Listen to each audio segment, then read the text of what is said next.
Many years ago, beyond wide rivers and golden savanna fields, there stood a powerful kingdom called Adenera. The kingdom was known across distant lands for its wealth, wisdom, and strong leadership.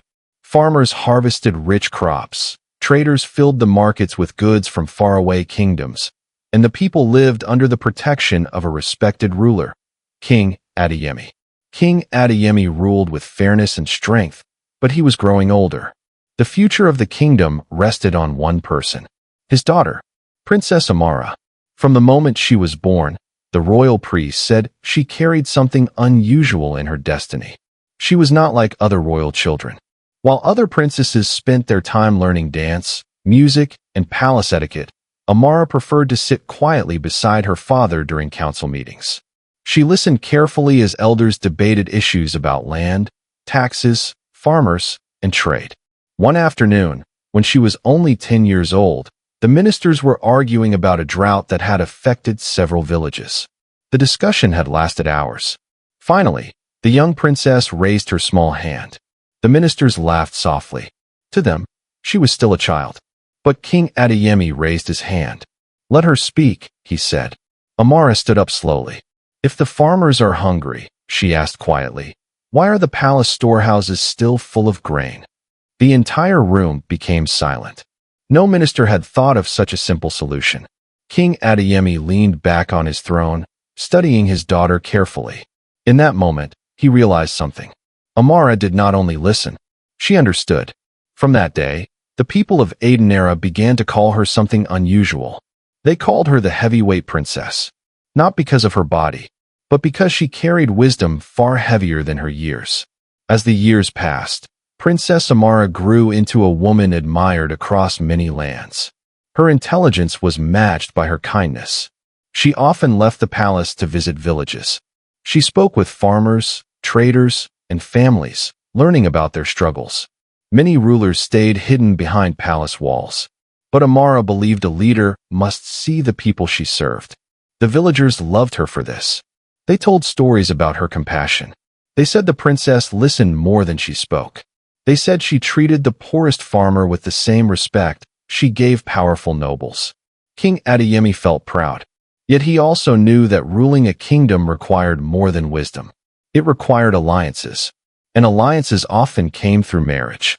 When Princess Amara turned 25, news spread through the palace that a visiting royal guest had arrived from a neighboring kingdom. His name was Prince Darius. Darius was handsome and confident. He spoke with charm and carried himself with the confidence of a man who believed he deserved power. During the royal banquet welcoming him to Adenera, the palace buzzed with excitement. The prince told stories of his travels. He praised the beauty of the kingdom, and he spoke respectfully to the princess. Amara found him interesting. He was intelligent and ambitious. Over the following months, their conversations grew longer. They walked through the palace gardens discussing politics, leadership, and the future of kingdoms. Many people in the palace believed the two were perfectly matched. Soon, King Adeyemi announced what many had already guessed. Princess Amara and Prince Darius would marry. The wedding celebration became the grandest event Adenera had seen in decades. For 7 days and 7 nights, the palace was filled with music and celebration. Drummers played powerful rhythms that echoed across the hills. Dancers from distant regions performed colorful cultural dances. Traders arrived with gifts from faraway lands. The people of the kingdom gathered outside the palace gates to celebrate their beloved princess. They believed the marriage would bring strength and prosperity to Adenera. As Amara stood beside Darius during the ceremony, she felt hopeful. She believed their partnership would help the kingdom grow stronger. But sometimes, what appears perfect in the light of celebration hides shadows that only reveal themselves with time. The first year of their marriage passed peacefully. Darius attended council meetings with Amara and King Adeyemi. He offered opinions and shared ideas about expanding trade and strengthening the kingdom's military. But slowly, something began to change. Prince Darius started noticing something that made him uncomfortable. Whenever Amara appeared before the people, the crowd erupted with excitement. Farmers bowed deeply. Women sang songs praising her kindness. Children ran beside her horse laughing happily. The people loved their princess. But when Darius appeared, the reaction was quieter. The respect felt polite rather than passionate.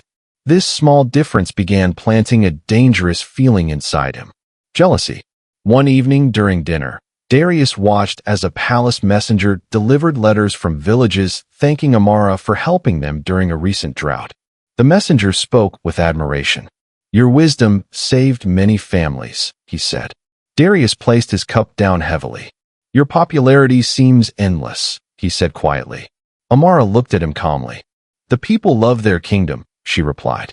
But Darius shook his head slowly. "No," he said. "They love you." At first, Amara thought little of his words. But over time, his tone began to change. He interrupted her during council meetings. He questioned her decisions. Sometimes he disagreed with her in front of the entire royal court. The tension between them slowly grew. As the years passed, the palace became colder. Arguments between the royal couple became more frequent. Yet they were careful not to show their conflict publicly. Royal appearances still looked perfect. They stood together during ceremonies. They greeted visiting dignitaries with smiles. But behind the palace doors, silence often filled the halls. One night, during a quiet dinner, Darius finally spoke the words that revealed his true feelings. "A wife should stand behind her husband," he said coldly. Amara looked up slowly. "A queen stands beside her king," she replied calmly. Those words created a wall between them that neither seemed able to break. In the kingdom of Adenera, royal marriages were sacred. They were seen as bonds that could never be broken. Divorce was something ordinary citizens sometimes experienced. But for royalty, it was unthinkable. A royal divorce would be seen as a weakness. It could damage the stability of the throne. Amara understood this better than anyone, so she carried her struggles quietly. During the day, she ruled wisely. At night, she lay awake with heavy thoughts. Her heart felt trapped between duty and truth. One evening, dark clouds gathered above the kingdom. Thunder rolled across the sky. Rain began falling heavily against the palace roof. The storm continued deep into the night. Inside her chamber, Princess Amara lay awake. Her thoughts were restless. Memories of arguments, silence, and growing distance filled her mind. Eventually, exhaustion overcame her. She closed her eyes, and soon, she fell into a deep sleep. In her dream, Princess Amara stood inside the royal court. The room was filled with people. Elders, villagers, soldiers, nobles. The royal drums echoed through the hall. Boom, boom, boom. Suddenly, an old woman stepped forward from the crowd. Her face was wrinkled with age, but her eyes shone with unusual wisdom. She looked directly at the princess. "Why do you carry chains you did not create?" the old woman asked. Amara looked down. To her surprise, golden chains wrapped tightly around her wrists. "This is marriage," Amara whispered sadly. But the old woman shook her head. "No," she said. "Marriage is a bridge. Chains are prisons." The woman lifted her staff. "Speak the truth you fear." Amara felt her heart pounding. Then suddenly, she shouted, "I want a divorce." The golden chains shattered instantly, and something unexpected happened. The entire crowd began clapping. Princess Amara woke up suddenly. The storm outside had begun to calm. The palace was quiet. Her heart was still racing from the dream, but something inside her had changed. For the first time in many years, she felt lighter. The dream had shown her something she had refused to face. Her silence had become a prison. The following morning, Princess Amara summoned the Council of Elders. The council chamber filled quickly. Ministers whispered nervously. Prince Darius looked confused as he entered the room. Then Amara stood. "I have served this kingdom faithfully," she said. "But today I must speak a truth I have hidden." The room grew silent. "My marriage is broken." Gasps filled the chamber. "I seek divorce." Prince Darius rose to his feet angrily. "You will disgrace the crown," he shouted. But before chaos could begin, the oldest elder slowly stood. "The strength of a ruler," he said quietly, "is not hiding pain, but choosing truth." Then he bowed. One by one, every elder bowed. News spread across Adenera faster than wildfire. Crowds gathered outside the palace gates.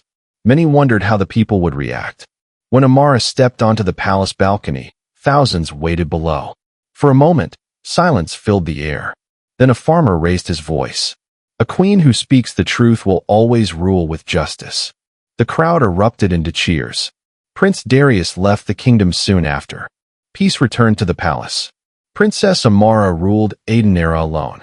She ruled with strength, honesty, and wisdom. Years later, she passed a new law. No marriage in Aidenera shall ever become a prison. And so the story of the heavyweight princess spread across many lands. A ruler who carried heavy burdens, but also carried the courage to break the chains others feared.